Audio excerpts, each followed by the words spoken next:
ప్రియమైన సహోదరి సహోదరుడా, ప్రభువైన యేసుక్రీస్తు వారి నామం పేరిట మీ అందరికీ శుభవందనాలు. మరొక శ్రేష్టమైన దినమును ప్రభువు మనకు అనుగ్రహించినందుకు ఆయనకు మహిమ కలుగునుగాక. ఈ ఉదయకాలము పరిశుద్ధ గ్రంథంలో నుంచి మార్కు సువార్త 10వ అధ్యాయము 25వ వచనాన్ని ధ్యానాంశంగా తీసుకుందాం. ధనవంతుడు దేవుని రాజ్యములో ప్రవేశించుట కంటే ఒంటె సూది బెజ్జంలో దూరుట సులభము. అవును కదా. మరి దేవుని రాజ్యం గురించి ప్రభువు మనతో మాట్లాడుతున్నాడు. దేవుని రాజ్యము శ్రేష్టమైనది, పవిత్రమైనది. అది దేవుడు నివసించేటువంటి స్థానం. అది మహాకాశములపైన ఏర్పాటు చేయబడిన ఉన్నత స్థలం. ఆ అతి పరిశుద్ధ స్థలమైనటువంటి ఆ రాజ్యంలో యుగములకు మనం ఉండుట కొరకు దేవుడు మనల్ని సిద్ధపరుస్తున్నాడు. అయితే అనుకోకుండా ఒకానొక దినం ప్రభువు ఒక మార్గం గుండా ప్రయాణిస్తున్నప్పుడు ఒక వ్యక్తి దేవుని ఎదుటికి వచ్చాడు. ఒక యవనస్తుడు వచ్చి ప్రభువుని అడుగుచున్నాడు, అయ్యా నేను కూడా మరి నీ రాజ్యంలో ఉండాలని నాకు ఆశ కలిగి ఉంది. నేను కూడా ఆ నిత్య జీవాన్ని పొందాలి. అంటే నేనేం చేస్తే ఆ నిత్య జీవాన్ని పొందుతాను అని అడిగాడు. అప్పుడు ఆయన అన్నాడు, అదేంటి, మరి నీకు తెలుసు కదా, ధర్మశాస్త్రం ప్రకారం నరహత్య చేయవద్దు, వ్యభిచరించవద్దు, దొంగిలిడవద్దు, మోసపుచ్చవద్దు, అబద్ధ సాక్ష్యం పలకవద్దు, నీ తల్లిని తండ్రిని సన్మానించుము అని చెప్పున్నాయి కదా వాక్యంలో అని అన్నాడు. అప్పుడు అతడు అంటున్నాడు, అయ్యా ఇది నేను నా బాల్య దినముల నుంచే నేను వాటిని అనుసరిస్తున్నాను, మరి ఆజ్ఞలన్నిటినీ గైకుంటున్నాను అంటే అప్పుడు ప్రభు అన్నాడు, నీకొకటి కొదువుగా ఉంది. ఏంటంటే నీకు కలిగిన దాన్ని అమ్మి బేదలకిచ్చి నన్ను వెంబడించు అన్నాడు.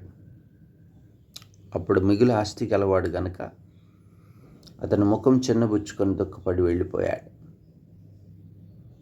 ఇప్పుడు ప్రభువుల వారు చెప్తున్నాడు, ధనవంతుడు దేవుని రాజ్యంలో ప్రవేశించుట ఒంటె సూది బెజ్జములో దూరటం అదే సులభం అని చెప్తున్నాడు.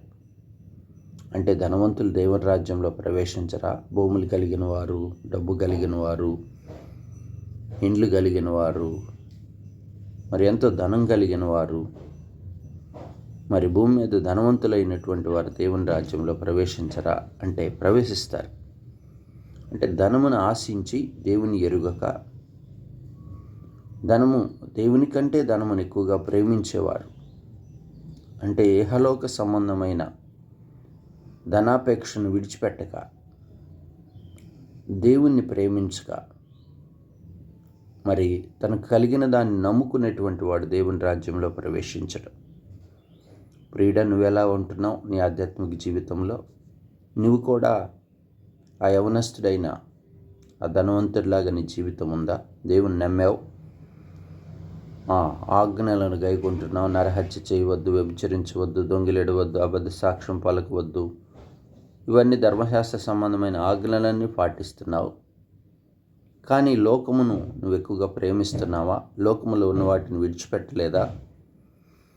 అయితే లోక ఆపేక్ష అనగా ధనాపేక్ష, శరీరాశ, నేత్రాశ, జీవపుడము నీలో ఏలుబడి చేస్తున్నాయా? అట్లయితే నువ్వు కూడా ధనాపేక్ష కలిగిన వాడివే, నువ్వు కూడా ధనవంతుడివే. ఎట్లా ధనవంతుడు అంటే లోకంలో ధనవంతుడు, లోకంలో ఆశ కలిగిన వాడు. లోకాశలు నీలో ఉన్నాయి కనుక నీవు దేవుని రాజ్యంలో ప్రవేశించే అవకాశం లేదు. అందుకే ప్రభు అంటున్నాడు, నీకు కలిగిన వాటిని విడిచిపెట్టి నన్ను వెంబడించు. అవునప్పుడు శిష్యులు కూడా అడిగారు, అయ్యా మాకు కలిగినవన్నీ విడిచిపెట్టి నిన్ను మేము వెంబడిస్తున్నాం, మాకేం ప్రయోజనం అంటే, నా నిమిత్తమై అక్క చెల్లెళ్ళైన అన్నదమ్ములైనను తల్లిదండ్రులైనను పిల్లలైనను భూములు విడిచిపెట్టినప్పుడు ఇహమందు హింసలతో పాటు నూరంతల ఇండ్లను, అన్నదమ్ములను, అక్క చెల్లెళ్లను రాబో కాలంలో నిత్యజీవమును పొందుదు అని మీతో చెప్పుచున్నాను అంటున్నాడు. కాబట్టి మనం ఈ లోకంలో ఉన్న వాటిని గనక విడిచిపెట్టి అటు మీద అపేక్ష లేకుండా విడుదల పొందితే మనం తప్పక దేవుని రాజ్యంలో ఉంటాం. నిశ్చయముగా నిత్య జీవాన్ని పొందుతాం. ప్రభు ఇచ్చే బహుమానాలను పొందుకుంటాం. నూరంతల ఆశీర్వాదాన్ని పొందుతాం. ప్రియుడా, నీ జీవితం ఎలా ఉంది? సరిచేసుకో. ఆత్మీయంగా నీ జీవితాన్ని కట్టుకో. లోక విషయాల నుంచి విడుదల పొంది పరిశుద్ధాత్మలో ప్రార్థన చేయటం, ప్రభువుని హత్తుకోవటం, ప్రభువుని వెంబడించటం, సంపూర్తిగా ఈ కలిగిన వాటిని విడిచిపెట్టి దేవుని వెంబడించటం. అవును కదా, ఎలీషాను దేవుని సేవకు పిలిచినప్పుడు ఆయన కూడా అంతే కదా. తనకు కలిగిన 12 జతల ఎడ్లలో మరి కాడిమాను విరగొట్టాడు.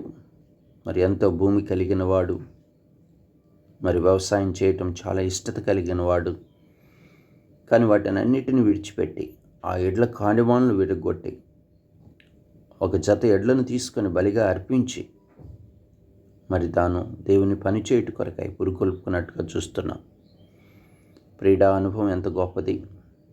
అవును కదా, మనకు కలిగిన జ్ఞానమైన, తెలివైన, బలమైన, మనకు కలిగిన అతిశయం ఏదున్నా అన్నిటిని మనం విడిచిపెట్టి ప్రభు పక్షంగా రావాలి. అప్పుడే దేవుడు నీకు నిత్య జీవాన్ని ఇస్తాడు. ఈ అనుభవాన్ని మనం కలిగి ఉందాం. ప్రార్థన చేసుకున్న పరిశుద్ధుడా, ప్రేమ కలిగిన తండ్రి, అవునయ్యా, మిగులు ఆస్తి గలవాడు గనక నీ యందు నమ్మిక ఉంచలేకపోయాడు. దేవుని రాజ్యంలో ప్రవేశాన్ని ఆ ధనవంతుడు పోగొట్టుకున్నాడు. అయ్యా, మరి నా ఆధ్యాత్మిక జీవితంలో మేము కూడా లోకంలో వాటిని ప్రేమింపక, లోకంలో ధనాపేక్ష కలిగి ఉండటక విడుదల పొంది మాకు కలిగిన వాటిని విడిచిపెట్టి నిన్ను వెంబడించి నీ సిలువను ఎత్తుకొని వెంబడించుట కృప మాకు దయచేయం. ఇదని కాలపు పరిచర్య అంతట్లో మీరు తోడయిండు. మేమని కాలబిడల భవిష్యత్తును దీవిస్తురండి. ఇదనిమంతా మీ కృపలో బలపరుస్తారండి. అయ్యా, జాబ్స్ కొరత ఉన్నాయి, బిడ్డలు సహాయం చేయండి. వ్యాధిగ్రస్తులను స్వస్థపరుస్తురండి. సంఘమును ఆత్మీయంగా మీరు కడుతురండి. అన్ని జనుల రక్షణార్థమై ప్రార్థిస్తున్నా, సహాయం చేయండి. అయ్యా, మరి భారతదేశం కొరకు సకల పరిశుద్ధుల కొరకై ప్రార్థిస్తున్నాం. మీ దయగల హస్తం తోడుగుంచమని, మీ నామానికి మహిమ తెచ్చుకున్నామని యేసు నామమున ప్రార్థించి వేడుకుంటున్నాం తండ్రి. ఆమేన్.